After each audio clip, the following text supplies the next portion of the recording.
defendenos imperio.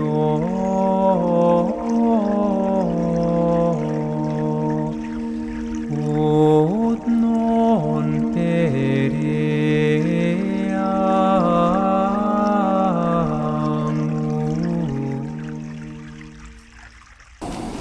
Bueno, comenzamos, ¿eh? En el nombre del Padre, del Hijo y del Espíritu Santo. Amén.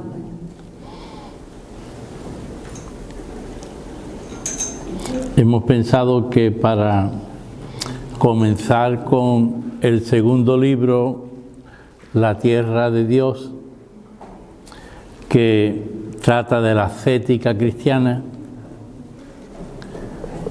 pues cambiar la oración, y esta oración es preciosa, una oración de San Francisco de Asís: alabanzas al Dios Altísimo.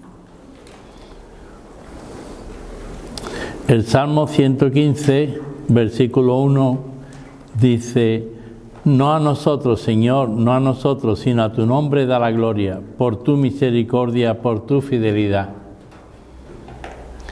Misericordia y fidelidad por parte de Dios siempre van acompañadas. Dios siempre es fiel y siempre es misericordioso. Y esta alabanza de Francisco de Asís se va dirigiendo a Dios, ¿no? Tú eres, lo podemos ir recitando todos. Tú eres santo, Señor Dios único, que haces maravillas. Tú eres fuerte, tú eres grande, tú eres altísimo, tú eres Rey omnipotente, tú eres Padre santo, Rey del cielo y de la tierra. Tú eres trino y uno, Señor Dios de los dioses. Tú eres el bien, todo el bien, el sumo bien, Señor Dios vivo y verdadero. Tú eres amor, tú eres caridad, tú eres sabiduría, tú eres humildad, tú eres paciencia, tú eres belleza, tú eres seguridad, tú eres paz, tú eres gozo y alegría, tú eres nuestra esperanza, tú eres justicia, tú eres templanza, tú eres toda nuestra riqueza, tú eres belleza, tú eres mansedumbre, tú eres protector, tú eres nuestro custodio y defensor. Tú eres fortaleza, tú eres refugio, tú eres nuestra esperanza, tú eres nuestra fe, tú eres caridad, tú eres nuestra dulzura, tú eres nuestra vida eterna, grande y admirable Señor, Dios omnipotente, misericordioso, Salvador. Amén. Amén. Dos veces dice: tú eres belleza. Dios es belleza. Y esto que lo vamos a ir leyendo cada vez que tengamos pues la escuela de espiritualidad, pues es sumergirse en lo que Dios es. Nuestra vida es cuando dice: tú eres omnipotencia, tú eres belleza, tú eres caridad, es sumergirnos en Dios. Y así vamos, o sea, cuando tú eres mansedumbre, si uno dice: pues yo no soy manso, pues ahí es donde te tiene que sumergir. Tú eres humildad, si tú no eres humilde, pues tú dices: ahí es donde me tengo que sumergir. O sea, cuando estamos recitando, en realidad esto sería la ascética de nuestra vida, el esfuerzo por sumergirnos en lo que no somos y tenemos que llegar a ser. En Dios somos eso, pero cuando nos falta Dios o hay carencia de amor, entonces es cuando hay que trabajar, ¿no?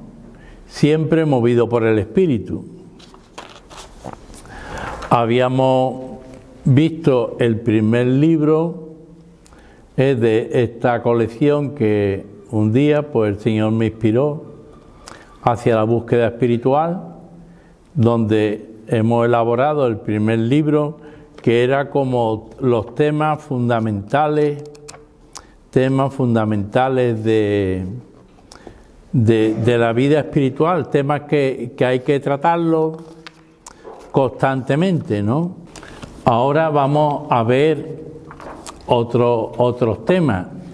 Son temas más exigentes porque cuenta con esto, la ascética. Todos los místicos, los santos han llevado una vida ascética. Es lo que nos corresponde hacer a nosotros. Lo más grande es lo que Dios hace a través de nosotros. Pero cuando uno descubre me falta vida de oración, pues tiene que poner de tu parte. Si tú no pones de tu parte, Dios no actúa. Y como eso en todo. Y ahí hemos puesto en ese cartel pues las manos recordando al profeta Isaías, donde dice que somos como vasijas, como barro, no en las manos del Señor. El Señor nos va purificando, va quitando lo que las piedras o lo que sea que no nos modele bien. Eso, cuando se dice que somos de un corazón de piedra, pues habrá que quitar esa piedra que no te deja modelarte para alcanzar la semejanza y la imagen de Dios, ¿no? La imagen perfecta de Dios es el Hijo y nosotros seremos y somos hijos en el Hijo. Entonces, qué importante es dejarnos modelar cada día en las manos de Dios, ¿no? O sea, esto es una pregunta. ¿Tú te dejas modelar en las manos de Dios? ¿O tú eres tus propias manos que te modelas a ti mismo? ¿O dejas que otros te modelen según a imagen de otro, no a imagen de Dios?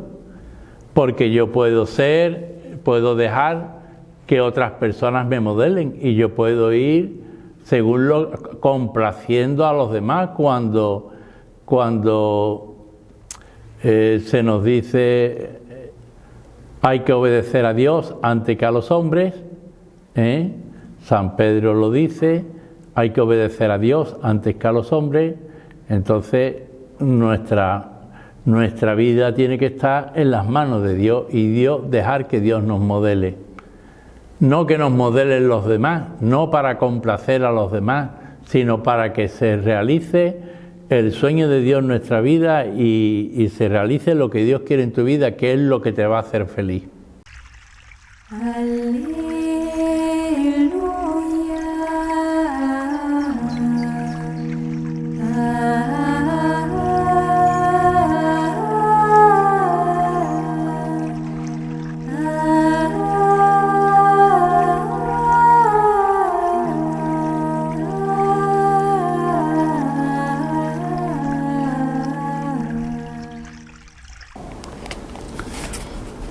El contenido, concepto y elemento de la ascética cristiana,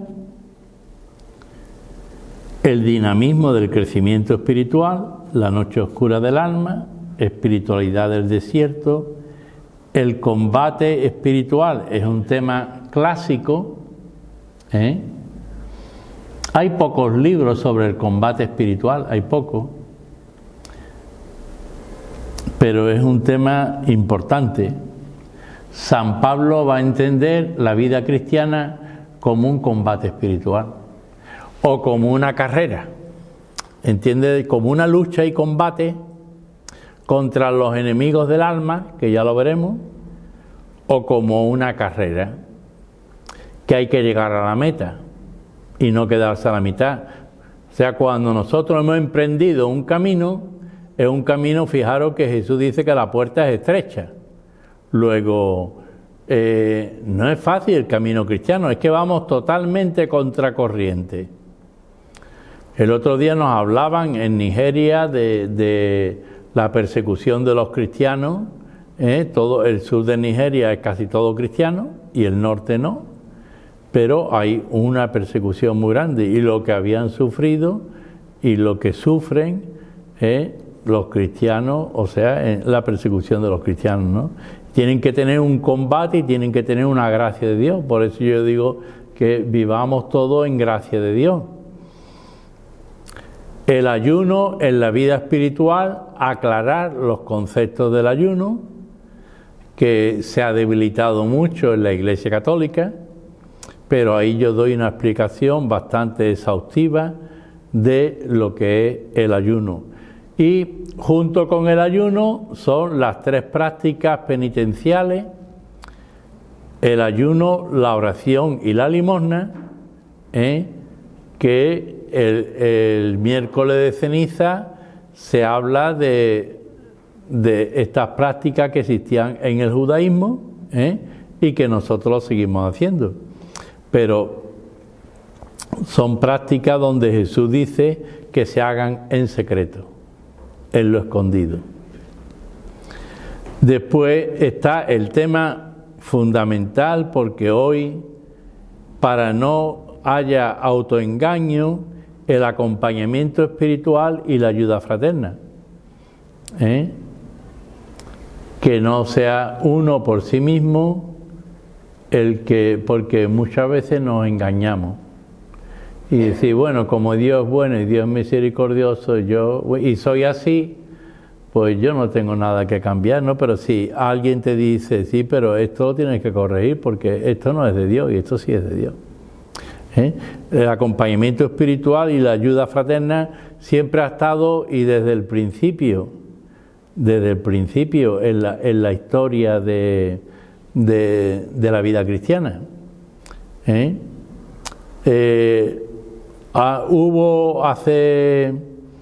Ahora se está revitalizando de nuevo en todo lo que es de nueva evangelización. Se va hablando del acompañamiento espiritual, pero es que anteriormente lo que se estaba en contra de lo que era un direccionismo espiritual, ¿no? El director espiritual es el que me tiene que decir lo que yo tengo que hacer y yo obedezco. Yo no me planteo, ni hago discernimiento, ni nada. Yo obedezco, obediencia ciega a lo que me dicen. Pero es que a lo mejor el director espiritual te dice una cosa y Dios te pide otra. Hay gente que se conforma con decir, yo cumplo, pues yo voy a misa el domingo, yo hago oración, soy una buena persona, y ya está, no aspiro más, ¿no? No aspiro más, pero es lo que Dios te pide, o tú puedes dar algo más de ti, o Dios te ha dado unos dones o algo que tú puedes poner al servicio de los demás. ¿Dónde estás, no? Respecto a Dios, porque lo que Él quiere de nosotros, y lo hemos visto en el primer libro, pues es la santidad de vida. Y la santidad de vida es la plenitud de la vida. Y entonces una entrega es una vida entregada al reino de Dios, como discípulo de Jesús, y después pongo, porque pienso que la tierra que pisamos siempre, mira, para crecer en la vida espiritual, para crecer la humildad. Y en la cumbre de la humildad está la humillación. Cristo humillado en la cruz es la máxima expresión de humildad, porque en la cumbre de la humildad está la humillación.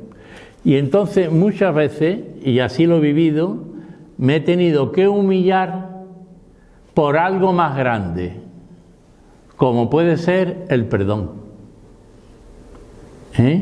Y yo puedo pedir perdón a una persona teniendo la culpa a la otra persona en vez de tenerla yo. Y humillarme. Pero ¿por qué lo hago? Por algo más importante.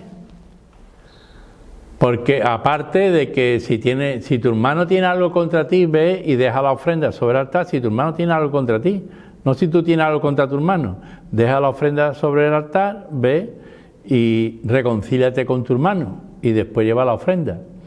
Entonces, claro, eso es exigente, Y eso, aquí hay que decir, ¿esto es evangelio? Esto es mi vida. ¿Esto no es evangelio? Esto no tiene nada que ver con mi vida. Ahora, lo que es de mi vida, lo que es el Evangelio, o lo vivo o no lo vivo. Porque no se puede estar en los dos sitios, en lo mundano y en lo cristiano. No podemos estar en los dos sitios. Hay que optar. O estáis conmigo o estáis contra mí. Y entonces hay que optar, pero es que nosotros solos no podemos, necesitamos la acción del Espíritu Santo. Sin mí nada podéis hacer y necesitamos a Cristo y alimentarnos de Cristo y la vida de Cristo en nosotros. Entonces la humildad, de verdad, yo creo que es algo San Benito para los monjes, para alcanzar la santidad, ponía 12 escalones en la humildad que tiene que atravesar el monje para llegar a la santidad. Y es que la verdad que montones de problemas es por nuestra soberbia. La soberbia es el pecado del Edén. Lo primero es la soberbia, la falta de humildad. La humildad va unida, muy unida a la obediencia, pero es que la humildad, fijaros, y esa humillación, ¿dónde nace Jesús? Debería haber nacido en un palacio, en un templo, en algo. Sin embargo, nace en un pesebre, en un establo o en una cueva. Y nosotros queremos a lo mejor estar o que reconozcan de nosotros. No, es un misterio, es un misterio. Entonces la humildad, hay que enamorarse de la humildad. Enamorarse. Yo recuerdo, respecto a la humildad, de una vez que al entrar de celebrar la Eucaristía me dijeron no sé qué cosa y yo contesté mal y me dijo la que llevaba a la sacristía y había otra persona delante, me dice: Lázaro no ha sido humilde. Y enseguida hice así, como cuando te dicen: Lázaro, tú en eso no has sido humilde. Entonces yo dije: llevas toda la razón. Y el retiro de Adviento que yo di fue sobre la humildad. Y después me di cuenta que la humildad es que hay que trabajarla cada día. Porque por cualquier motivo salta tu ego y salta tu soberbia. Por cualquier motivo, por cualquier pamplina. Entonces, esto es algo que hace falta trabajarlo intensamente en una comunidad si queremos crecer. La humildad te acerca a los hermanos. La soberbia te separa.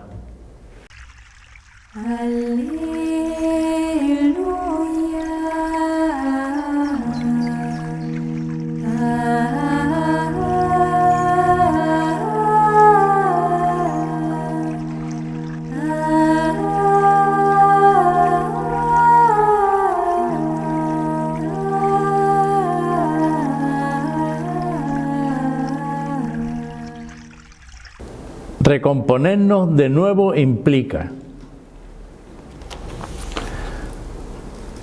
Había un libro, no recuerdo el nombre, pero de Karl Rahner, y creo que era sobre la oración, pero como diciendo que muchas veces nuestra casa está como una casa en ruina. Cuando tú ves, esta casa está en ruina y hay que reconstruirla. Entonces, ¿qué le falta a esta casa para reconstruirla? A lo mejor está puesto los cimientos, pero hay que reconstruirla y hay que levantarla. Y eso cuesta trabajo. Entonces, que cada uno reconstruya la casa, esa casa, ese sueño que Dios tiene y esa belleza. En uno de los libros que escribí, donde se hablaba de una parábola que era, el libro sobre la belleza de Dios, contemplación del icono de la Trinidad de Andrei Rublev, donde decía uno que alquila una casa, ¿no? Y entonces, pues alquila la casa y vivía, la casa no tenía, ni ventana, se meten en la habitación y allí no había casi nada, ¿no? Las paredes húmedas, no había ventanas, no había luz, no había... Él lo que no se había dado cuenta, y así es como nosotros vivimos. Muchas veces nos metemos y nos encerramos en nosotros mismos, en algo que no es saludable, que no te ayuda a tu vida, y él se da cuenta de que hay un mueble, no sé qué, quita el mueble y se da cuenta de que hay una puerta, abre la puerta y se encuentra que detrás de la casa hay un palacio. Y el palacio ya empieza a ver los pajaritos, el jardín, el sol entraba, todo. Y nada más que estaba utilizando de todo lo que Dios te da, tú te puedes quedar encerrado en ti mismo, asfixiándote en ti mismo, y sin salud espiritual.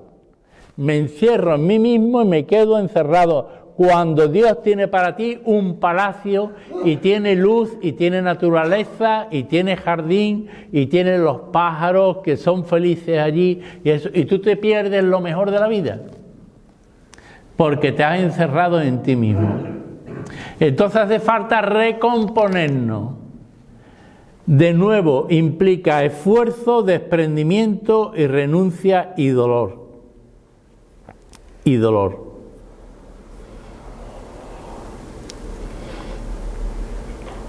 No es fácil porque el que quiera seguirme, niéguese a sí mismo. Y ahí encaja todo eso. El esfuerzo, el desprendimiento, la renuncia y el dolor. Entonces Jesús dijo a sus discípulos: si alguno quiere venir en pos de mí, niéguese a sí mismo, tome su cruz y sígame. Negarse a sí mismo cuesta mucho esfuerzo.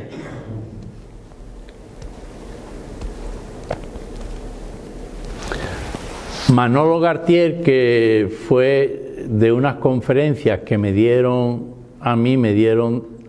un CD con 17 charlas, y con eso yo lo profundicé y escribí los 2 libros, Hacia la orilla de Dios y Hacia la cumbre de Dios. Entonces él decía que el cáncer espiritual es precisamente el ego de la persona. Y que el ego, hace falta morir al ego para curarse. Y en cuanto que sale el ego, pues estamos enfermos espiritualmente. Claro, esto tiene que ver con la humildad. Negarse a sí mismo cuesta mucho esfuerzo.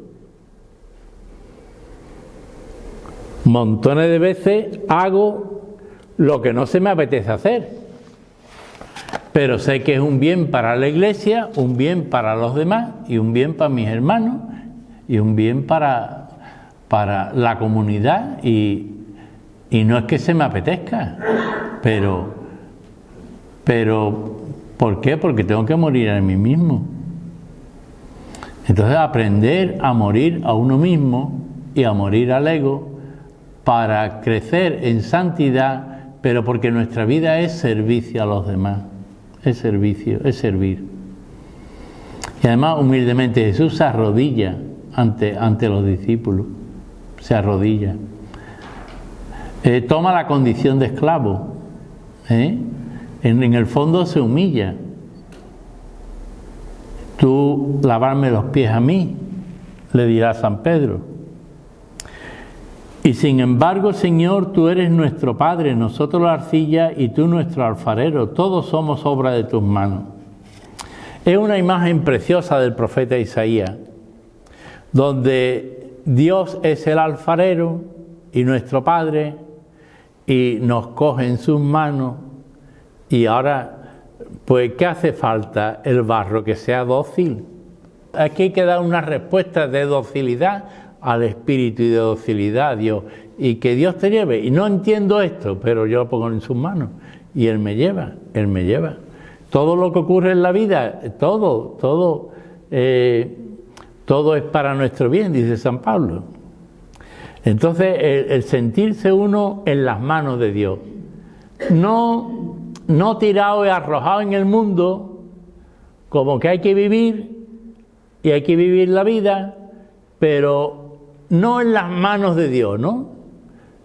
Y ¿Dónde un cristiano se forma? En las manos de Dios. ¿Dónde se forma un sacerdote? En las manos de Dios. ¿Dónde se forma un matrimonio? En las manos de Dios se va haciendo el matrimonio, pero en las manos de Dios. No fuera de esas manos de Dios. ¿Cuáles son las manos de Dios?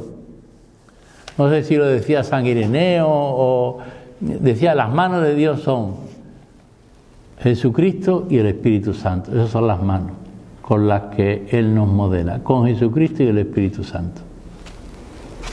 Esas son las manos de Dios. Los santos padres hablaban así, de que las manos de Dios son el Espíritu Santo y Cristo. Jeremías 18:6. Como está el barro en las manos del alfarero, así estáis vosotros en mi mano, casa de Israel. Fijaros que se lo está diciendo a todo el pueblo. O sea, no se lo dice a uno solo. Hay que tomar conciencia de comunidad y de fraternidad y de hermandad. Que es que todos los que estamos, además, Dios nunca o sea, cuando, por ejemplo, una comunidad religiosa, ¿no? Pues, que han cambiado y ha venido, y ahora viene uno que es insoportable. Y tú te puedes encontrar en una comunidad, pues, personas que tú no soportas, o personas que no son de tu estilo, pero es que esas personas son con las que tú te santificas y con lo que la madurez, con lo que la comunidad va creciendo y madurando. Claro que hay que corregir y hay que quitar lo que no es de Dios y todo eso, pero vamos creciendo en comunidad en las manos y Él quiere una comunidad santa. Sin mí nada podía hacer, barro en sus santas manos somos. Fijaros que cuando elige los discípulos, llamó a los que Él quiso para que estuvieran con Él, para enseñarles y luego enviarlos a predicar y a expulsar demonios. Luego, lo primero es estar con Él. Es lo primero en nuestra vida. Sin mí nada podía hacer. O sea, todo es hacerlo con Él. Sin mí nada podía hacer. Yo puedo fregar un plato, pero hay diferencia entre fregarlo estando con Jesús y en gracia de Dios a hacerlo en pecado y sin Jesús. Hay diferencia. Esto exige un pequeño esfuerzo de nuestra parte. Y va a decir San Pablo en 1 Corintios 9:27, sino que golpeo mi cuerpo y lo someto. Hay una parte de disciplina nuestra. Hay quien tú dices, bueno, tanto en la comida, en la bebida y en todos los placeres de la vida, todo tiene que existir un equilibrio. A Jesús le llamaban comilón y borracho, amigo de pecadores y prostitutas, ¿no? Fijaros que en realidad el cuerpo es templo de Dios y por tanto, templo del Espíritu Santo, por tanto,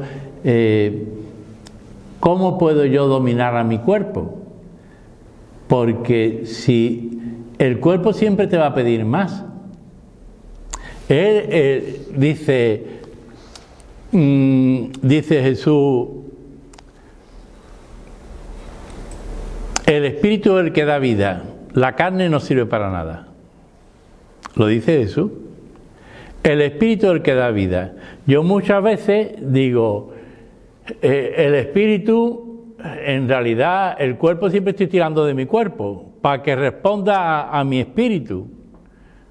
Si fuera por mi espíritu y mi cuerpo me respondiera y la energía vital me respondiera a lo que yo deseo, vamos, estaría la comunidad todo el día moviéndose para arriba y para abajo.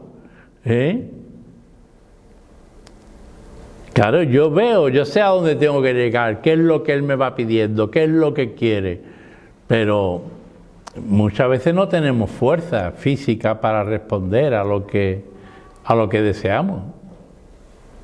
Ahora, también hay otra cosa que me he dado cuenta. Fijaros todo lo que hace Santa Teresa, y Santa Teresa estaba siempre enferma. Casi siempre enferma.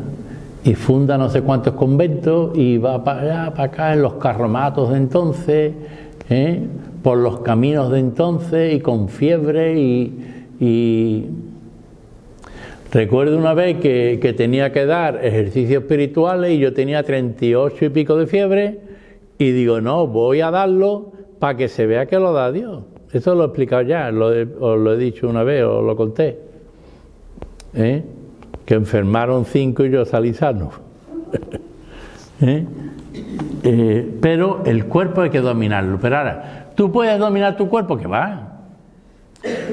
¿Tú te puedes fiar de ti? Tampoco. Es que la obra es de Dios.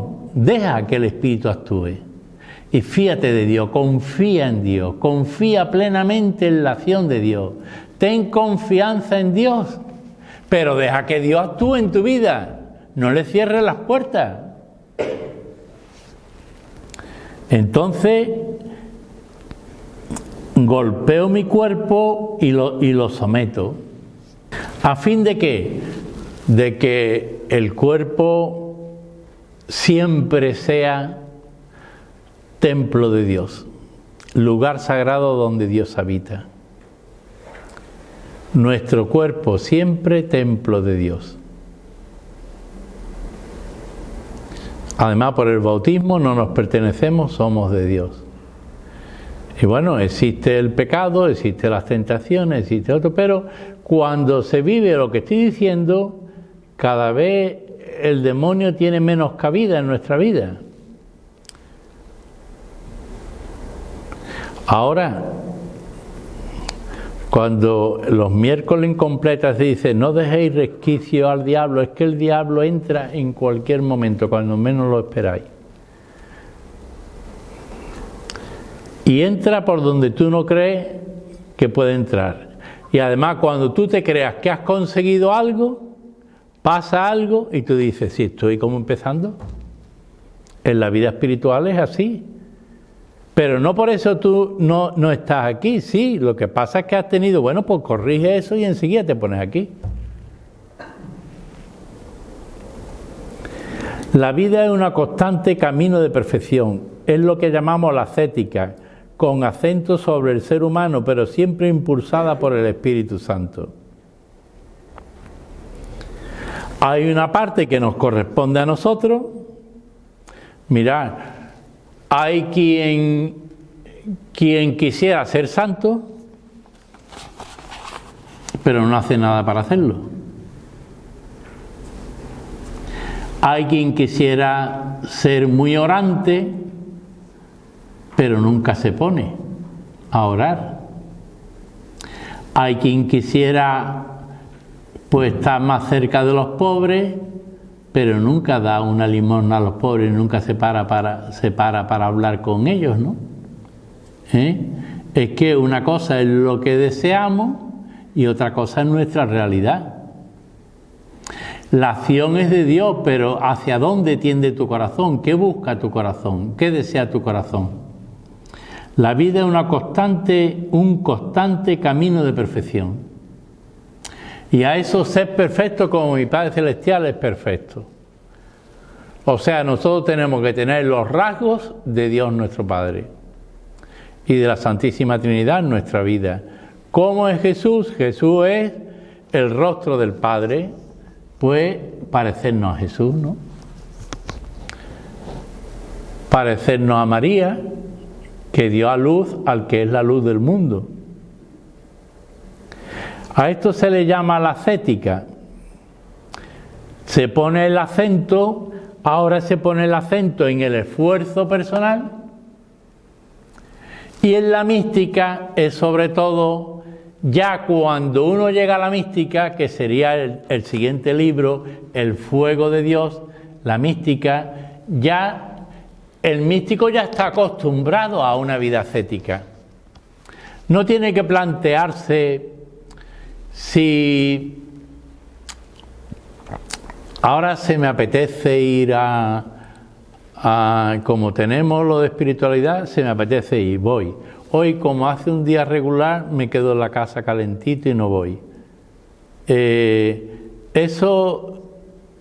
no sirve para un místico. El místico supera todo eso. La ascética te ayuda a superar la pereza, la comodidad, el confort, a sacrificarte, pero por un bien que repercute en ti y después en todos los que te rodean. Es que no se trata de que tú seas santo y llegues a la santidad, a la perfección, sino que es el bien que tú puedes hacer teniendo ese estilo de vida. Pero claro, todo eso debe de ser impulsado por el Espíritu Santo. No es voluntarismo. Recuerdo lo mismo que cuando antes estuve hablando de la dirección espiritual, pero en un sentido de direccionismo, ¿no? O sea, que el director espiritual te decía, mira, tú haz esto, esto y esto. Tú cumplías con eso y ya está. Bueno, pues antes el acento estaba puesto sobre todo en que tengo que hacer esto, tengo que ir a misa el domingo, tengo que confesarme, tengo que leer la palabra de Dios, tengo que orar, tengo que dar limosna, tengo que. Eso es voluntarismo. Si no es movido por el Espíritu Santo no sirve para nada. O sea, se trata de que lo que tú hagas, porque no te sale del corazón. Te sale del corazón cuando el Espíritu, por eso Rafael Arnaiz, el monje trapense, hablaba de los dictados del corazón. Es muy importante. Esos dictados del corazón, lo que Dios pone en tu corazón. Y tú tienes que decir, esto es más de Dios que esto, pues entonces hago yo lo que es más de Dios. Si Dios me pide esto, me lanzo y tú verás y te vas a sorprender de los milagros que Dios hace, de las maravillas que Dios hace en tu vida y en tu alrededor. Cómo cambia todo. Pero claro, te pide morir a ti mismo. Entonces no hagamos las cosas porque las tengo que hacer. Y por cumplir. Tengo que ir a misa porque tengo que cumplir, porque si no me siento que he pecado. Es que eso es lo que quiere, para eso dio la vida a Jesús. O Jesús quiere que sus discípulos se reúnan y hacer esto en memoria mía, pero al estilo de Jesús. Y lavándose los pies unos a otros y sirviendo uno al otro. Y en una comunidad que sirve todo al servicio. No como el que va al cine como espectador, y ya, qué bonita está la película que ha contado el cura hoy. No, es que no es eso.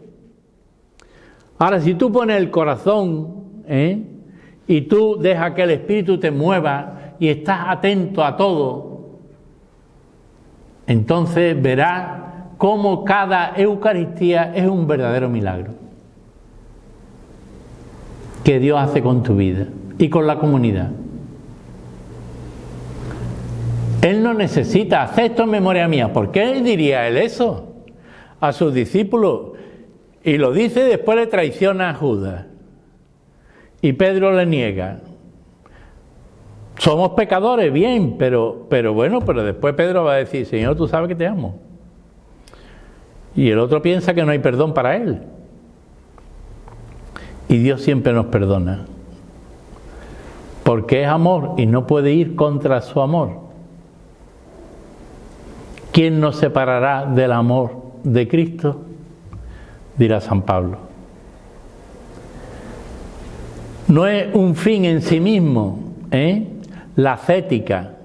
La ascética busca el entrar en el corazón de Dios y la mística y sobre todo la comunión con Cristo, lo que es el matrimonio espiritual, el alma, la esposa, Cristo, el esposo, entrar en la mística. Y la ascética es el esfuerzo por parte nuestra, pero movido por el Espíritu Santo, pero mucho menos un deseo de autocastigo, expiación o satisfacción.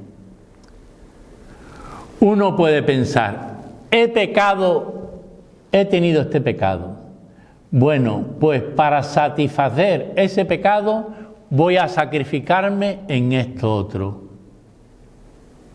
Eso no es lo que Dios quiere. Dios quiere que te confieses y que seas una persona nueva. Nueva. Y olvídate de eso. Olvídate de ti mismo y piensa en Él. Y entonces Él actuará y el pecado se cae. Y sobreabunda la gracia de Dios. Entonces la vida espiritual tiene mucha belleza. Tiene un poder cautivador, porque es la comunión con Cristo que te atrae. Es esfuerzo humano colaborativo y dócil al impulso de la acción de Dios, de la acción del Espíritu Santo. Todo ascetismo es espiritual, no corpóreo, pero siempre implica un compromiso de bienestar físico e intelectual. Trabajo y fatigas, noches sin dormir, muchas veces hambre y sed, muchos días sin comer, frío y desnudez. Dice San Pablo que todo eso lo ha pasado él. Nos quedamos ahí. Gloria al Padre, al Hijo y al Espíritu Santo, como era en el principio, ahora y siempre, por los siglos de los siglos. Amén.